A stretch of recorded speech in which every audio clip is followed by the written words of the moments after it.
बहुत ज्यादा छीछा लेदर हो जाएगा देश के प्रधानमंत्री जी का। राष्ट्रीय पार्टी को 11 सीटें दिया है, ये तुम्हारी औकात है, एक भी नहीं जीतेंगे। वो असली किसान नहीं है, असली किसान नहीं है, असली किसान अपने खेत में है। बाकी अगर सुन ले किसी को भी वो दंगाई है, अगर थोड़ा भी एक भी सरकारी चीज का नुकसान हुआ तो भरपाई करना पड़ेगा। ये मोदी का डर है और ये डर हमेशा रहना चाहिए। नमस्कार, मैं रिद्धि यादव, आप देख रहे हैं #भारत न्यूज़।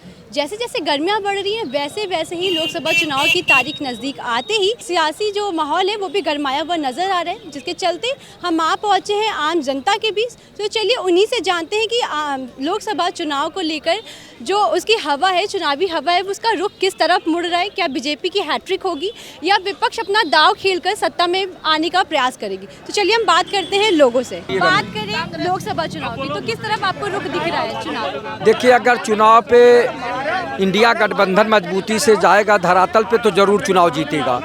ऐसा नहीं आजमगढ़, जौनपुर, गाजीपुर, बलिया, बस्ती, बहराइच की तरफ जो है धुआंधार चुनाव होगा। इधर का जहां तक मैं जानता हूं वहां अच्छा फाइट देगी इंडिया गठबंधन, और दिया भी है। आपने देखा होगा कि 10 के 10 सीट आजमगढ़ से, अंबेडकर नगर की 4 की 4 सीटें, इसी तरह से गाजीपुर में है। तो कई जिलों पे असर है, ऐसा नहीं है। लेकिन ये लोग अगर मेहनत करेंगे, जनता के बीच में जाएंगे तो जरूर चुनाव जीतेंगे। और अगर जनता के बीच में नहीं जाओगे, अपनी बात नहीं समझाओगे तो क्या होगा। मोदी जी तो भ्रष्टाचार समाप्त करने के लिए आए थे ना। हम लोगों ने पूर्ण बहुमत नहीं, प्रचंड बहुमत की सरकार दिया, और वो खुद आकंठ डूबने जा रहे हैं भ्रष्टाचार में कि वो चुनावी चंदा किस तरह से लिया। हमको तो ऑनलाइन और बैंकिंग से कहते हैं दीजिए, और अपने किस तरह से फंड लिए हैं, इसका जवाब दे देश के प्रधानमंत्री जी, तब न समझ में आएगा। अब सुप्रीम कोर्ट ने कहा है कि आपको जनता को जानने का अधिकार है। कहां से चंदा लिए, किससे लिए, कौन पूंजीपति दिया, और उस पूंजीपति को आपने क्या लाभ दिया, इसकी जानकारी जनता को होनी चाहिए।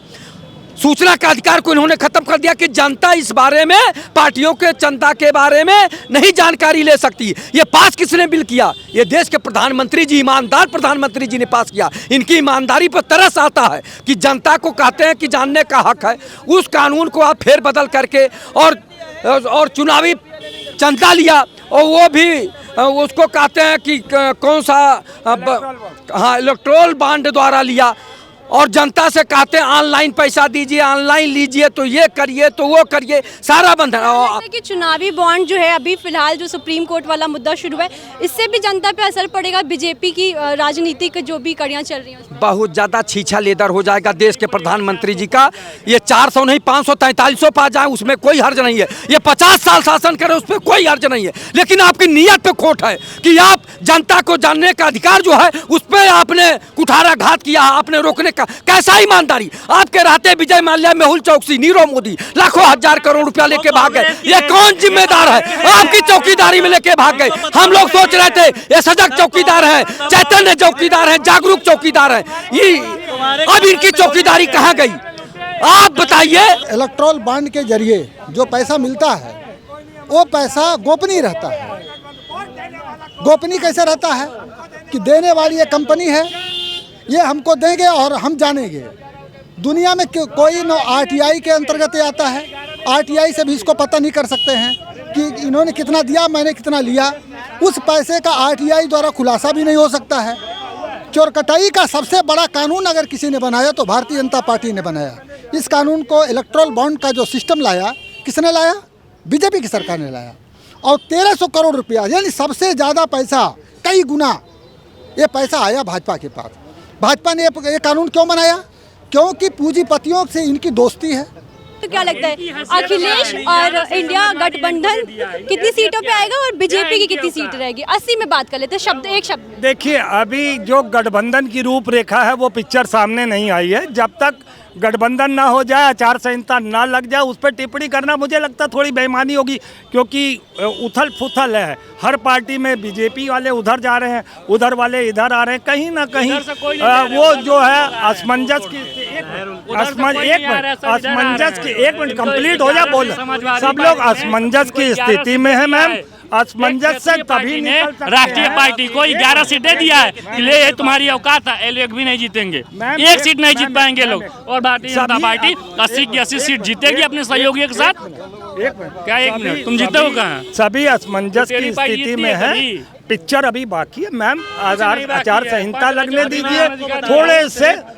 अब आप दिखा दोनों दिया। बीजेपी वाले इस तरीके से बात करेंगे तो हम लोग आपको क्या लगता 5 है? राज्यों में 5 राज्यों में हमने दिखाया है ना कि 5 राज्यों में 3 राज्यों में पूर्ण बहुमत की सरकार बनाई है। सबका साथ, सबका विकास, सबके विश्वास के नाम। अभी जो किसानों का प्रोटेस्ट चल रहा है, इसका कितना असर बीजेपी पे पड़ेगा? कुछ नहीं असर, वो किसान थोड़े हैं, वो दंगाई हैं। दंगाई है, हाँ, दंगाई हैं। पाकिस्तानी तुम ये कहो, उग्रवादी तुम है। ऐसा कहो, हम मैं उस बता तो रहा हूँ। देखिए बताइए, वो मेरे किसान कौन से आते हैं, असली मैं किसान सिख खेत कौन में से है, हूँ? हम लोग बाकी वो खालिस्तानी दंगाई हैं, पाकिस्तानी अपने है, साथ सब है। हथियार, हम बम, किसान गोला नहीं है। बारूद सब लेके किसान पहुंचे नहीं हैं है। बॉर्डर पे। हम खालिस्तानी, हम पाकिस्तानी, हम तुम रहो ना, किसान हम नहीं तुमको है। कुछ कह हम रहे हैं। किसान नहीं है। वो असली आप किसान हमें नहीं क्यों है। कह रहे हो तो हम ना सुने, असली हम किसान सुनते नहीं रहेंगे क्या खड़े है, होके? असली किसान अपने खड़े खेत होके में है। सुनते रहेंगे। बाकी अगर सुन हम ले किसान वो भी वो हैं। दंगाई है। अगर थोड़ा भी एक भी हम सरकारी जमीन चीज को का खोद नुकसान के हुआ अन्न पैदा तो भरपाई करते हैं। करना और आप हमें पड़ेगा। आतंकी कह रहे हो, आप हमें आतंकी कह रहे हो। अगर हम अन्न ना कमाए तो आप खाएंगे नहीं। अब रही बात मैडम, मैं आ रहा हूँ बहुत अहम बात पे, इलेक्ट्रॉल बॉन्ड पे आ जाता हूँ। एक लाइन वही बोल ये दी है दंगाई मुझे। है, इलेक्ट्रॉल दंगाई है, बॉन्ड किसान पे नहीं है। बंद करने अरे तुम से दंगाई हो, इनकी दुकानदारी किसान थोड़े बंद हो। हो गई है, तुम्हारी क्योंकि दुकानदारी जो क्यों बंद हो गई भ्रष्टाचार है? का पैसा आ रहा था अब वो आना बंद हो जाएगा। तो दुकानदारी ये बंद जो हो गई बीजेपी है। के 10 कार्यकर्ता साल है, हो गए इनकी इनको दुकानदारी जो बंद आता हुए। था चढ़ावा वो बंद हो गया।